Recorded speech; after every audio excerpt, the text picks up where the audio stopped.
Will of Fire, Heart of Stone. By Disobedience Writer. Chapter 6. The teacher and his student walked down a tree-lined road heading toward the Hidden Leaf Village. As usual, the conversation was a bit tense. So, Naruto said. The young ninja's eyes were a little bigger than the slits in his scrunched-up face. What? Jiraiya said. I can't help it if you have a low affinity for earth-style techniques. You need to keep working on the swamp of the underworld like I showed you. Naruto's eyes snapped open as he stared at his teacher. I have more chakra than you do, bastard sensei, and my result with that technique is a tenth the size of what you can work. I've been practicing with it ever since we left Wave, so 2 weeks now. Yeah, I get it, brat. I think you need to get your body used to working with the earth affinity chakra. Naruto stopped walking. Don't you know anything else? I don't think this technique is going to be very useful for what the old man and I have been working on, for the style of fighting I've been putting together. Jiraiya kept walking and shrugged. Expand your horizons, Naruto. The young man grumbled but then started walking again. Jiraiya let the silence continue for a few minutes. Alright, I admit it. My jutsu just doesn't really fit you. Many of my most powerful techniques I learned and developed in my sage training. You don't have that training, so you won't be able to use them unless you spend a good long while with the toads. Actually, I sorta stopped inventing new non-sage techniques about, 20 years ago. Naruto nodded. Thank you for admitting that. At least we're talking the same language now. So, what are you thinking? You're great with elemental chakra, right? How about I teach you your father's main attack technique, the spiraling sphere, and you can work your wind affinity chakra into it. Naruto smiled and began nodding his head. Jiraiya looked thoughtful for a moment, then frowned. Hold on, Jiraiya said. Answer me this, you've been arguing with me about what I was supposed to teach you. What have you been working on? My old teacher said I had to teach you something and you had to develop something, remember? I do. What I want to create isn't finished, but I have something ready. Jiraiya looked a bit annoyed. Are you going to show me? I'd like to make sure it isn't stupid, especially if the Hokage decides we slacked off too much while we were gone. Alright. How about in those trees over there? Naruto asked, pointing just off to the right of the road they were on.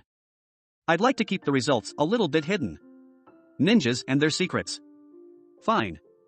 Jiraiya kept his hand on Naruto's shoulder as the pair of them walked a few meters into the forest. Naruto walked a few paces ahead of Jiraiya and then stopped. He turned his head back toward his teacher. This is a combo. I use pure wind chakra plus a wind-style jutsu. Enough yammering. Show me what you've got, eh? Naruto got into a ready stance. From the back, Jiraiya could tell the kid was flipping through a couple of hand seals. And then, the forest in front of Naruto disintegrated and blew away. Jiraiya's jaw literally dropped. Some of the now destroyed trees had been 30 meters tall. And there was no trace left. That's unfinished, kid? What's it supposed to look like when it's done? I'm keeping that to myself, Naruto said, smiling.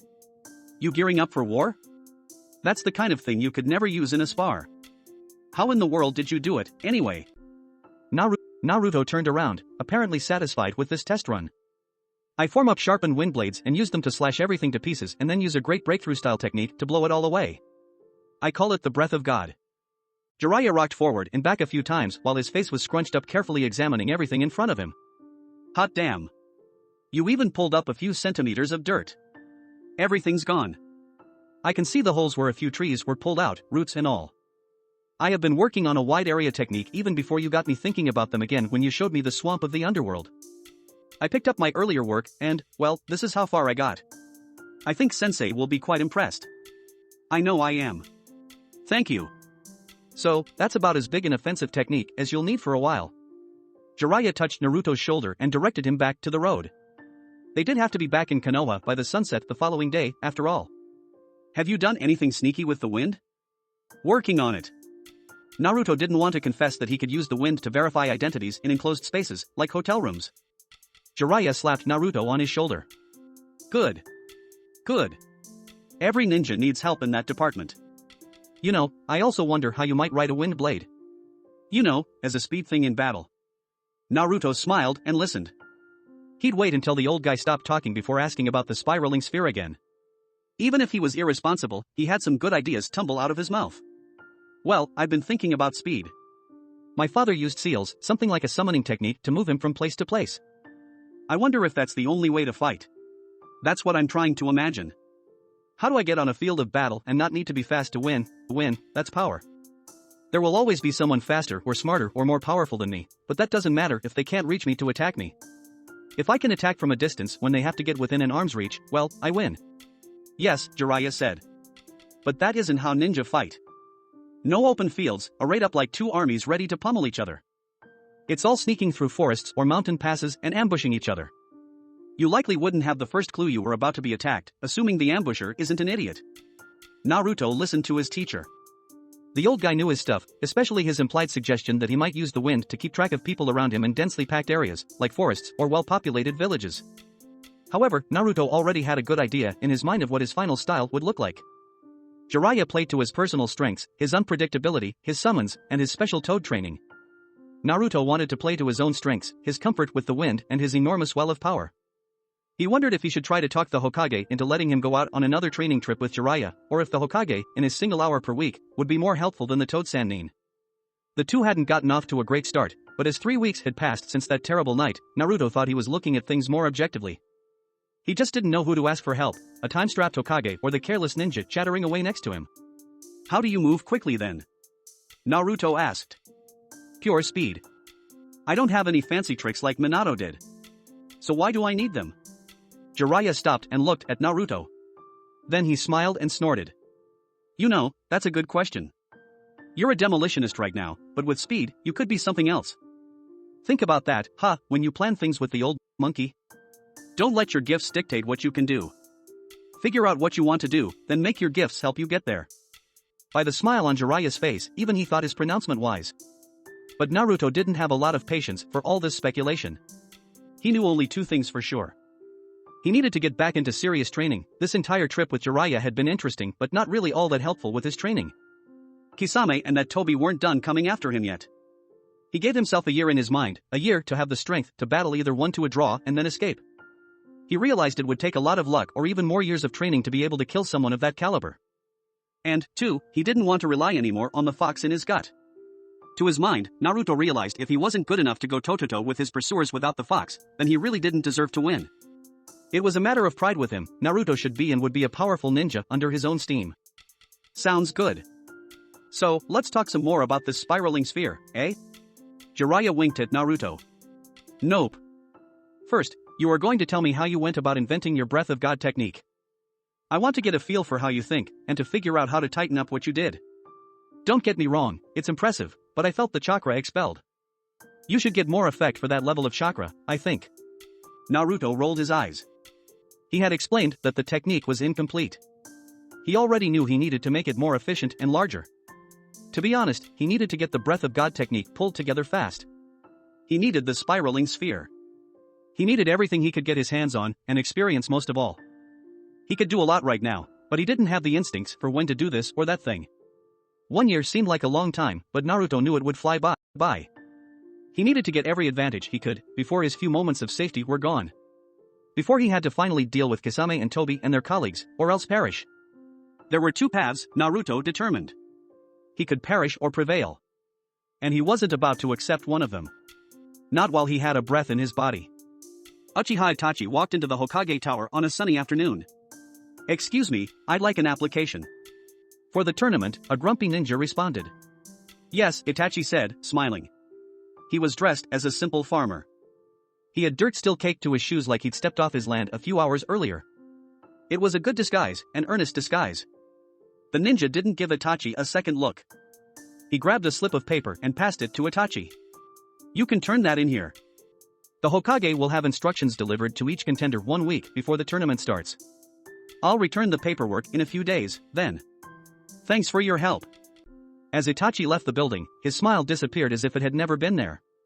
He wasn't big on happiness. He had been in Konoha for 2 days now. He barely remembered it as a child, but now everything about it made him angry. Itachi had lived a dangerous life after the death of his aunt, uncle, brother, and the rest of his clan. He had eaten rats on the direst days and gone hungry more times than he could remember. He walked through the village. He could feel eyes on him, eyes hidden by shadows. Since he had walked into the Hokage Tower, he had marked himself as interesting to the watchers of this village. Good, at least they weren't as foolish as other places Itachi had worked. But, if they weren't fools here, were they deserving of death? Had they created a monster and left the problem too long? Had this place killed his family with its indifference? Orochimaru had once walked these streets, too. How culpable was this village as a whole? That was what he didn't yet know. He had seen a few Uchiha still here, but he didn't know how they'd come to remain in the Hidden Leaf. He needed to get close to a few of them and engage them in conversation. But not this day. Not with Watchers omnipresent. Instead, Itachi spent hours walking and stopping in shops and vendor stalls. There were few better ways for a hunter nin to extract wide-ranging, general information than to listen where people felt comfortable gossiping. Eventually, Itachi settled into an outdoor lunchery. He had spotted a target of interest, a woman wearing a strong genjutsu who felt more powerful than any kunoichi Itachi had ever come across. Tsunade. Of the Sand Nin. One of Orochimaru's former teammates. People throughout Fire Country had been gossiping about the legendary sucker being recalled to Konoha, and not allowed to wager anymore. Itachi sat and ate and drank, and judged. It's a goddamn crime, that old bastard, the illusion slug mistress moaned. Forcing me back here. Trying to guilt me into rebuilding the hospital that he let fall into a sad state. It's not that bad, Lady Tsunade, another woman replied. She looked around the same age as the illusion that the slug mistress wore, but the black-haired woman wasn't hiding her age, Itachi determined. He revoked my travel papers, the shriveled bastard. So I was a year late in turning up. I usually come here, teach a few med nins how to pull their fingers from their assholes, and then leave again. He's getting to be a genuine asshole as he goes senile. The companions went wide at this last outburst from the blonde. Quiet, Lady Tsunade. That's really enough. What you're saying could get you accused of treason. A snort interrupted another drink of sake. When Tsunade finished drinking she almost yelled, pish posh. The old monkey is too weak in the heart to do anything like that. Although he did finally deal with my old teammate.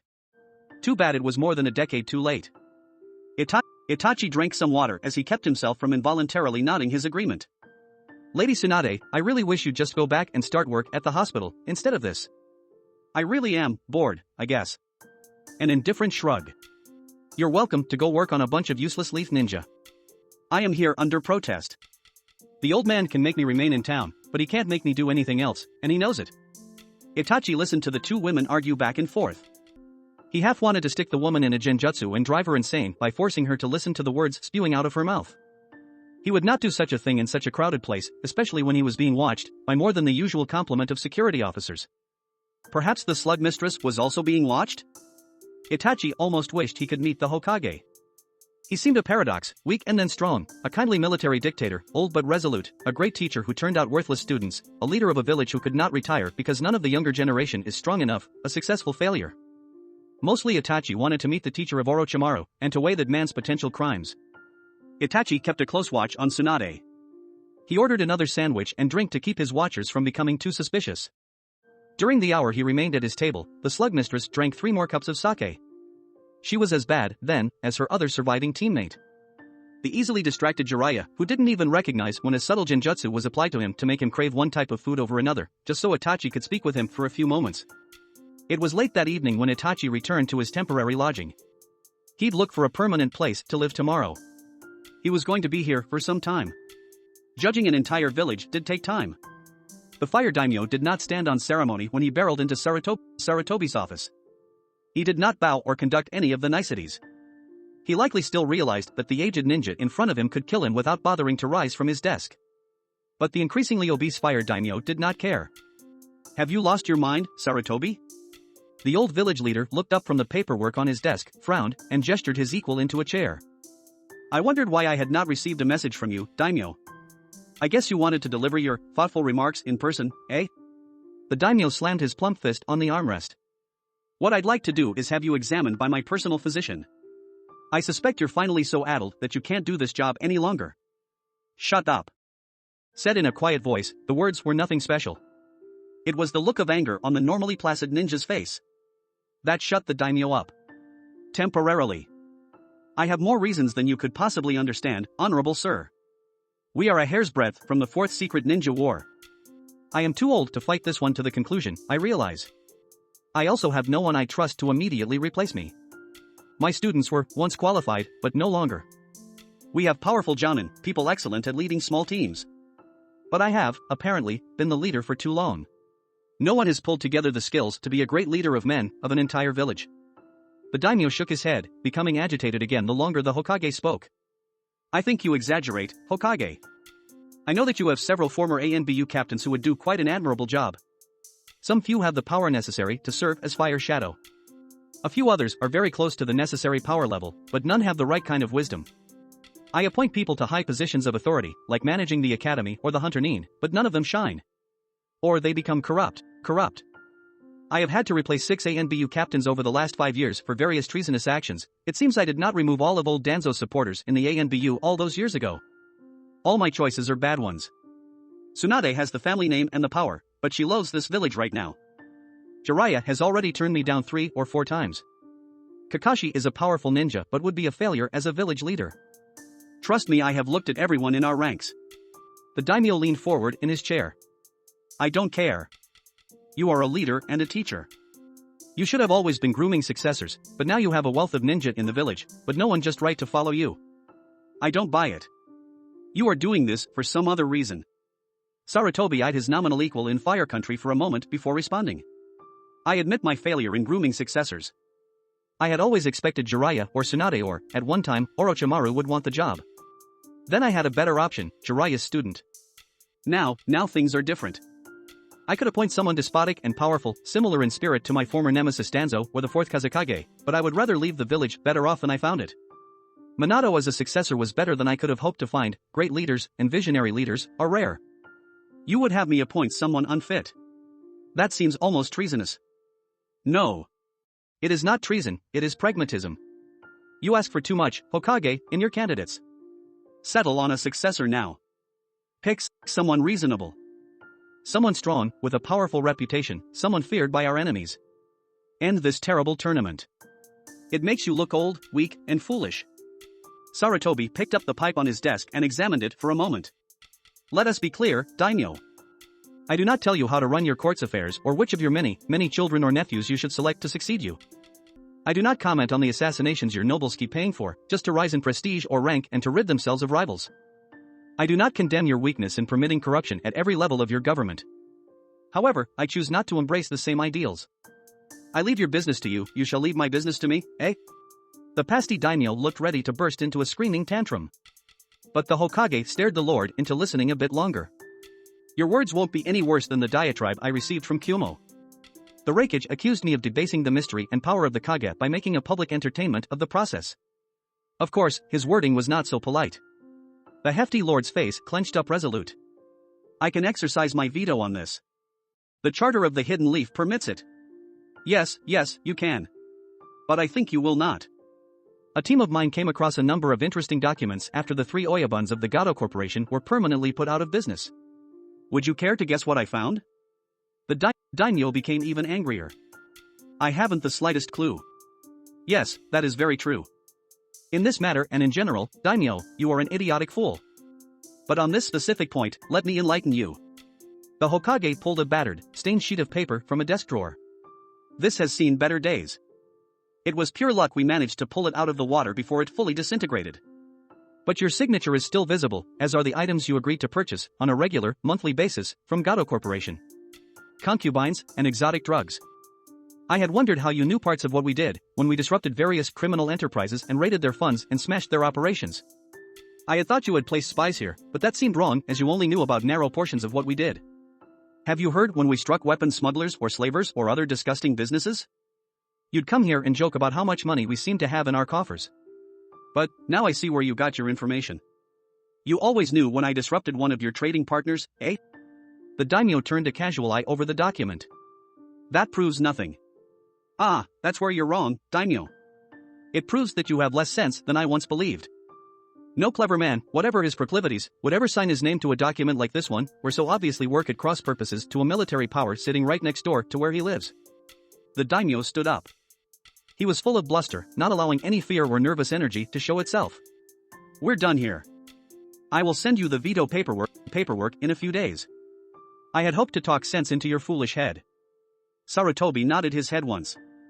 A flurry of sunbon needles pierced the daimyo's neck and back. The hefty lord flopped over onto the carpet. Sarutobi looked down at the unconscious man. As I said, you have less sense than I once believed. I had thought you basically honest, but unable to rein in the corruption in your court. Now I know differently. I had not thought this to be necessary, but times are dire. My apologies, but I will not have a sly enemy at my back when I am trying to defend against a massive group of attackers at my front. An ANBU, with a blank mask, stepped out of the shadows, knelt down, and touched the daimyo's flesh. He is in a coma, Lord Hokage. Are you ready to perform this task, Taro?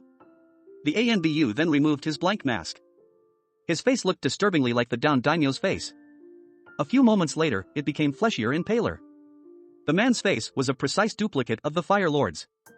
It was a terribly rare, terribly useful skill to possess, to create a permanent illusion that didn't reek of chakra to any ninja standing nearby. The Hokage sat at his desk and stared at the ANBU. He compared every feature to the comatose man on the floor. After several minutes, the Hokage said, "It is an excellent facsimile. Truly superb. Have you memorized the basic plan?" The man nodded. Let's hear the voice. The ANBU opened his mouth and said, "Yes, Lord Hokage. I have the plan down exactly as we discussed." His voice was a perfect match for the comatose man. It was good, then, that the daimyo obliged us by coming here today. Otherwise, it might have been harder to get you into his place at some other time and location. I think you should depart in about 5 minutes or so. Happy meetings with the daimyo last for an hour or longer. Pointed meetings, like this one, obviously last 15 minutes, if that long. The ANBU got busy pulling the fat lord from his clothing. He had the rather ridiculous garb on within the 5-minute time limit. One last question, Lord Hokage. Yes, Sarutobi said, looking up from his paperwork. It should have been nerve-wracking to him, this subversion of the country's government. But, he was a seasoned ninja and he had authorized and even performed more distasteful things than this in the last 60 years. Do I need to, visit my new wife? The Hokage laughed a bit.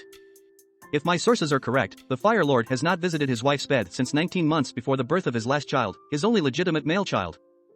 However, he happily produced quite a few more nephews with women other than his wife.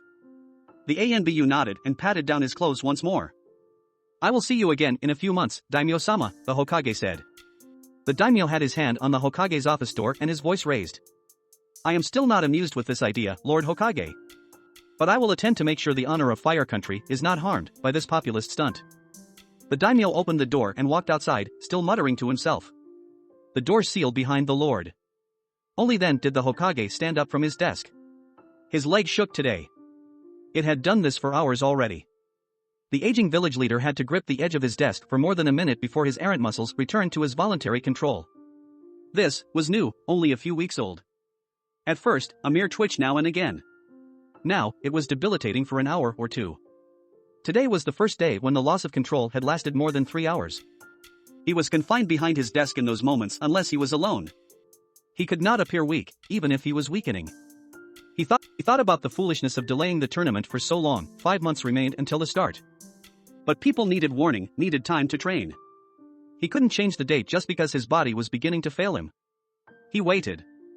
When his leg finally felt better, he stepped away from the stability of his desk.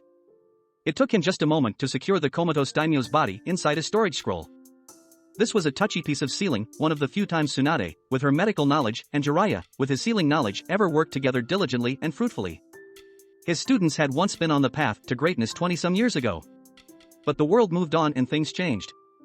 The Hokage lifted up the very small, light scroll and tucked it into one of the nooks in his office. Specifically, the cubby for completed Retrieve Tora the cat missions. Where better to hide something like this than in plain sight? After all, the daimyo's rotund wife had spent nearly 10 million ryo having her cat chased down and returned to her over the years. It was 5% of what the daimyo and his court hired every year, but it was a symbol. To humble genin, to make them struggle over something seemingly unimportant. To give them the skills they would eventually need when the stakes were genuine and the consequences of failure were dire. The old man took quite a while to walk back to his desk. His leg was beginning to twitch again. He sat down and pondered what he needed to do. He could ask Tsunade. No, that would be a bad idea. Her bitterness had fermented over the years. She was long past being loyal to the leaf, even Sarutobi realized it, although he still remembered the earnest young woman she had once been. In her own way, Tsunade was now as dangerous to Konoha as Orochimaru had been. He had hoped he was wrong to assign her ANBU watchers, but now he realized he didn't have enough of them tailing her. The Hokage sighed and picked up his pipe. His days were numbered, his legs told him that. At the very least, he could enjoy smoking as much as he liked. After all, his health no longer really mattered. His muscles would give out long before his lungs would. All that mattered was lasting through the next year. Sarutobi picked up the newest report from Jiraiya. He had taken Naruto on a one-week mission to Lightning Country. Everything sounded okay, if these words were true. He marked it red and moved on. Poor Naruto. The boy was a few years off from being ready to be named Hokage. And whoever Sarutobi installed would be free to name anyone to the position later. Naruto would likely never be Hokage, even if he became the strongest in the village. It was all about politics, of course, and most people would cave to pressure. Naruto was Namake's, but he was also Jinchuriki. Sarutobi had protected the boy for a long time, but now that Akatsuki were moving, word of his Jinchuriki status would leak. He read Jiraiya's letter again. He hoped Naruto was learning a lot on this trip. The first training trip, apart from Naruto almost being captured by Akatsuki, had been reasonably successful. He snorted. Sarutobi couldn't even convince himself of this lie. It had been a disaster. They had managed to turn it away from being a flaming disaster, though. The swamp of Underworld was a bit undersized, but Naruto did not excel with Earth-style techniques. However, his breath of God, that was something that could turn the direction of a battle, or disrupt an ambush, or lay a great trap for a large enemy force. Naruto, as his father had before him, was using this time to teach himself to be great. Jiraiya was along as a glorified companion. The boy already understood that no one would push him into greatness. If he wanted it, if he wanted to survive the Akatsuki, he would need to lift himself up the path. He hoped Jiraiya would be more responsible this time. He just wished he could bring Naruto the last few steps. He had an excellent foundation and a wily head on his shoulders. But, Sarutobi pursed his lips, the real reason he had allowed Jiraiya within a meter of Naruto was because of his failing health. He had to stop kidding himself. He should, by all rights, have killed his student where he stood once he reported in about Hoshigaki Kisame and this Tobi creature. Leaving a genin to face that, just for the sake of getting laid. Sarutobi was as perverted as the next man, but nothing had ever caused him to neglect a duty like that. If he were honest with himself. He wanted to train Naruto. He needed to train someone who could come strong very quickly. He needed to fix his failing. He had counted on Tsunade or Jiraiya to succeed him. He had delayed the succession question for a decade waiting for one of them to return to their senses. He was a teacher, a great teacher, but he had nothing to show for it now. He had no successor. He had positioned no one to take over his job without a second thought. He had failed at that most critical duty of a leader, to prepare for the next generation. But, his damned body was finally giving out. Naruto was strong. He would persevere even through Jiraiya's idiocy. He would become powerful. The Hokage rolled up Jiraiya's note, hoped it wasn't a fabrication or evasion, and set it in the outpile. His mind moved on. His leg continued to twitch. His hope remained. All right. I guess it's time I showed you how your father made his most feared assault technique. The spiraling sphere you tempted me with a few weeks ago? Jiraiya nodded, a bit dejected at his student outwitting him with the description of a ridiculous, horrifying genjutsu. You look like an idiot, but I guess there's nothing wrong with your memory. Ahem, so no more talk of genjutsu and we'll get down to a good old piece of elemental manipulation. I'm listening, Naruto said. Fuga Hinata shattered the training dummy. She stared at it for a moment as if she were angry with it. Like that, Michi? I think you did something better than what I asked for, Hinata. It isn't Gentle Fist and it's not a Mednin's chakra scalpel either. It's something else. Hinata's friend Michi had spent the last few days showing her what little the clan still knew about the Gentle Fist technique. After all, the only ones not forced to leave with the main and branch houses had been civilians and young children. All the jutsu scrolls had gone with them. Shall I try again? Michi pointed toward another dummy. Hinata stalked up to it and tapped it. The wood shattered again. Michi smiled. It's not Gentle Fist for sure, why don't we see if you can work the shatter touch into a style, eh? Hinata nodded and smiled. She remembered clearly using the Gentle Fist to kill 3 of her captors. For some reason, she couldn't bring herself to use that style again. Not because she didn't have the will or the hate, but because Gentle Fist now reminded her only of sad, terrible things. Leaving captivity to save her baby, killing to save her baby, losing the baby anyway. Where was your academy tutor meeting you today, Hinata?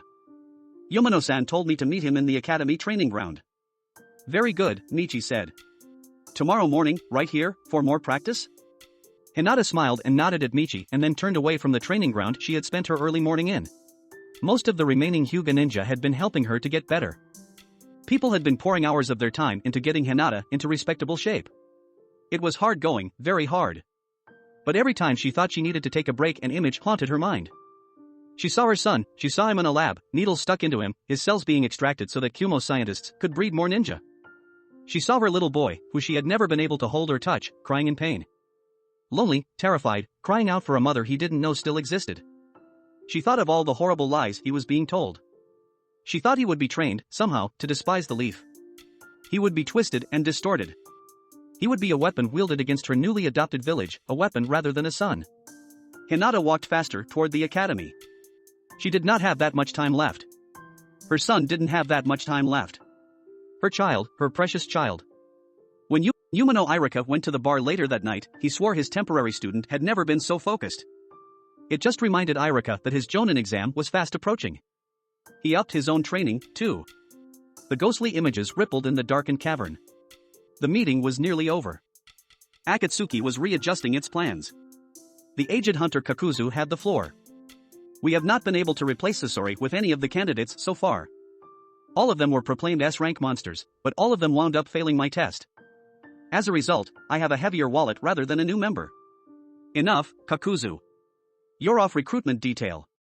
It was likely a mistake giving you this task, given your inclination toward greed. You probably had no intention of letting any of them pass, not when they all had multi-million Ryo bounties. No, Pain said, I have a new task for you. I will send you, and not Toby, into Fire Country. You will enter this tournament. Toby wants to go. Pain shot a withering glare at Kisame's partner before making his image vanish from the meeting. I will talk with Toby later. Now, Kakuzu, do you understand your assignment? Yes.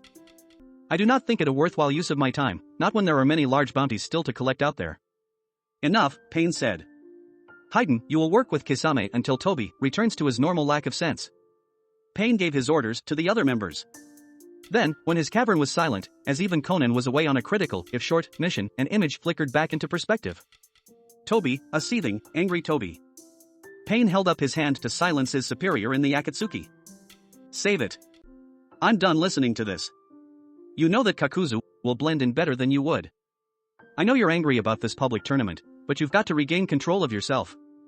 I will see the leaf burn, a somber-sounding Toby responded. Madara, I have no problem with that. All the hidden villages must be brought down in order for peace to take root. If you wish to destroy the hidden leaf first, fine by me, but we must accomplish our goals. We must gain all the bijou, and it would be better if we could provoke a war through deceit than having to rely on frontal attacks and obvious ploys. I will be part of the main attack force, Toby said. Yes. But, remember, we plan to wait. We need this tournament to succeed at first. We need to draw as many high-ranking observers, even Kages, to come to watch. When we make our move, it's got to be truly devastating. So we take the Kyubi Jinchuriki and raise the village at the same time. Using the bigger attack to hide the strategic objective. You might amount to something yet, Pain. The leader of the group said nothing but cancelled out Toby's image. This was a true problem. Madara was becoming more unstable as the weeks passed by, who knew what he might get up to given the right opportunity. The Pain would need to think about this. Perhaps Conan might have an idea. A powerful, unstable ninja like Madara was unpredictable, beyond logical understanding. He needed another plan, a plan in case Madara finally shed what seemed to remain of his sanity. What good would a god of pain be if he died before he had a chance to deliver his most important message? Pain understood Madara enough to know that he had no problem betraying his associates and family. Madara was loyal only to himself. Yes, Pain would need to be ready to deal with this. 4 months later, the opening of the tournament. The Hokage stood in a corridor of the public stadium waiting for the clock to strike 11. It was a pleasure to stand here, calmly, and listen to the excitement in the crowd. This had been a long time in the making.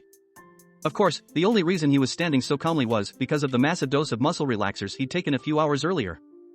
For every person like the Raikage and the True Fire Daimyo who hated this tournament, 5 people loved it. He was so happy to begin this process, he was tired of holding the massive burden of the hidden leaf on his shoulders. At least Fire Country had a new daimyo. That had reduced his stress. The ANBU, Taro, who had played the Fire Daimyo for a few months, had arranged for a fatal accident 3 weeks ago. The real daimyo's body was put into the tableaus, and the newly designated heir, the smartest of a bunch of inbred morons, was now daimyo. That man sat in the box above Saratobi's, as if to symbolize how Leaf was but a portion of the Fire Country. The benefit of hand-picking the daimyo's successor was that this new daimyo supported the right of Konoha to select its supreme leader. It was a fairly bloody process to get that simple admission, but it was nice to have one less vocal opponent. Ninja politics often became fatal to the participants, too bad that the old daimyo did not understand that. The Hokage stepped into the main box and a cheer went up. Sarutobi surveyed this special arena, the one constructed to head off Orochimaru's invasion. It was filled with so much innocence and hope. He hoped that the ANBU had accurately vetted all the participants. Sarutobi's spy council was presently observing the spectators. If all went as planned, and if the barbarians at Konoha's gates restrained themselves for just a few more months, then this would be the beginning of a truly great period for the Hidden Leaf. Reputations would be earned outside of direct warfare, a successor could be found. Sarutobi could leave this earthly plane knowing he had done his duty. He had finally found and groomed a successor, hardened him through this tournament, and left the village a stronger place than when he found it. The enemies who had infiltrated this stadium would witness the power and might of the Hidden Leaf. They would be terrified into inaction if all went to plan. While they might conspire against an old man who hadn't seen war in 15 years, they'd be a bit hesitant to test someone who passed through this gauntlet. Good morning, citizens and shinobi. Today we open the tournament that will enable us to pick our next leader. Let me tell you how angry many of our neighbors are at the openness we are showing today. More than one of my fellow Kages threaten dire consequences if I actually permit my own citizens to select their next leader. There is a reason we in the Leaf are strong, and the other hidden villages struggle. In today's contest and the next 5 events, you will see strength, power, tenacity, the pure will of fire, but also wisdom, and many other qualities necessary to be the Fire Shadow. Let me introduce you to your pool of nominees. With that, doors at the side of the arena opened and 2 streams of people walked onto the floor. Sarutobi looked over them closely. His grandson, the blockhead, was down there. Sarutobi had spent weeks trying to convince the boy not to participate. He had never forbidden him, but it had almost come to it. The Hokage just hoped his grandson survived what could turn into a very rough event. He saw Naruto and several other rather young Chunin and Genin. There were a few Jounin, but not as many highly experienced Jounin as Sarutobi had hoped. Of the ones Sarutobi expected, only Madogai was present. Kakashi, the lazy bum, had requested to serve guard duty, rather than get talked into competing. Jiraiya would be the referee. Tsunade was present in the stands, but she had a glare fixed on her face. The 2 most powerful ninja Konoha still had alive, refused to show their mettle. Sarutobi had been all too correct about his students. Power without the will to use it well, like a half-finished bridge. So much potential, so much danger of collapse, an unfinished work of art. Sarutobi took a moment while the crowd kept murmuring. He eyed the people he knew shouldn't be here. There was that unknown Uchiha who had been stalking Tsunade and the remaining Uchiha in the village, and the ever-predictable plants from Hidden Sand and Hidden Stone, and a few known contract assassins, along with a couple of contenders that the ANBU couldn't place at all. The crowd quieted when Sarutobi raised his arms above his head. Then the Hokage stared down at the 120 contenders. The first test challenges your wisdom. Sarutobi nodded at Jiraiya. The Toad Sannin pushed a spike of chakra into a ceiling array near where he was standing on the arena floor. For a few moments, something seemed to shine or glow in the light afoot from every side of the arena. This barrier will keep the test interesting. Contenders scattered amongst you are known assassins and saboteurs from other villages. They are here to damage the tournament or try to win the position of Fire Shadow for their home countries. To force our power into a subservient position to lesser villages. That got a few sparks of anger from the arena floor. Such young souls. So easy to weed out. The better ninja would be harder to suss out, unfortunately. Your test is to determine who they are.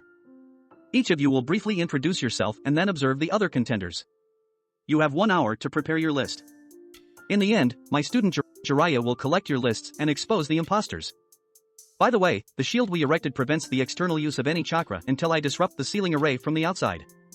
All assassins and saboteurs will get a chance to visit with the ANBU. Only those contenders who identify at least half of the infiltrators will pass this test. The other caveat is that anyone who tries to label a true citizen of Konoha as a saboteur will fail the test. It is better to be cautious than reckless. You have very little information and only your own senses and minds to rely upon. Can you think your way to victory? Can you find more than half of the infiltrators while handing in no false positives? This is my test of wisdom. It's but a mere shadow of the wisdom the Fire Shadow must exercise every day. But, if you cannot pass this test, then you are not meant to be Fire Shadow. Your knowledge has not yet been tempered with enough experience and failure and struggle. Sarutobi pointed at the smallest person there, the youngest person there, the most deluded person there. Starting at the end, introduce yourself. I am Sarutobi Konohamaru, future Hokage. The Hokage kept himself from wincing. This boy was not doing the Sarutobi clan proud right now. It took 20 minutes for all the introductions, most of them more informative than Konohamaru's. That is all the information you get, the Hokage said. Let the hour of judgment begin. That was when the crowd groaned. They had expected a battle or something interesting. not watching a bunch of people attempt to think. Sarutobi did not care. He knew things would get interesting soon enough. With that much stress, some on people trying to puzzle out a list, to remember who said what, to look at how people carry themselves, to remember who they had seen in or near the village before, to prove their wisdom, their precision, and accuracy in thinking through a problem. The fun would come from those people trying not to be detected and captured. How would they escape? How would they attempt to escape? How would Jiraiya handle so many at once, without the benefit of toads or ninjutsu? It was a glorious amount of chaos ready to explode. The spies from other villages hunkered down to watch the excitement below. The spy hunters from the Hidden Leaf watched the spies. Tsunade glared at everyone and everything. Sarutobi sat and watched the contenders. Who was worthy? How would they prove it?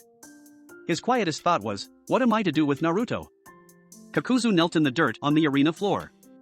He had already tested to see if his strings would work, but the sealing array did as promised. No chakra.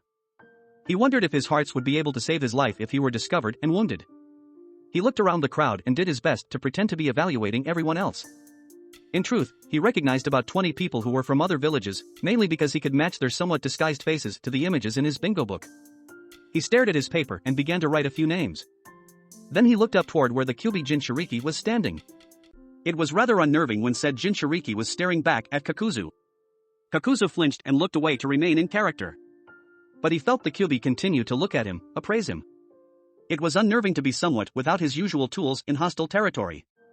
Still, his taijutsu was highly refined, and everyone else here, including the Toad Sage, was at the mercy of the chakra limiters, too.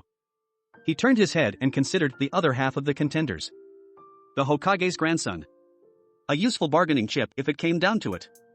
The old man might seem like hard, resolute steel, but the genuine threat of a decapitated grandson. Even the hardest sane man would crumble to that. Kakuzu returned to his paper and wrote down the names of a few people he'd like to kill. Hatii from Grass had a 20 million Ryo bounty on his head. Kyushu Tadaim from Hidden Stone had 30 million. The independent assassin known only as Cream had a total bounty of 50 million Ryo. His eyes strayed away from the infiltrators toward genuine Leaf Ninja. Then there was Madogai, he had several bounties for a lackluster total of 18 million. Jiraiya of the Sannin, their proctor, that was the prize in this group, he had several hundred bounties to his name, many from non-ninja families with young, once innocent daughters. 140 million Ryo. The last Namikaze, no posted bounty, but priceless nonetheless. Kakuzu smiled as he thought of the only thing worth loving. Money was ever dependable and never let one down. Uchiha Madara sat in the stands watching the ridiculous Will of Fire tournament with a blank face. He kept his chakra taut inside him. Nothing leaked out, nothing gave away his presence. He couldn't wear his orange mask in a place like this. So he had applied makeup. Half his face was horribly disfigured. He had most of an entire row to himself as no one voluntarily chose to sit next to a leprous monster as Madara now appeared to be. He sat and he stared.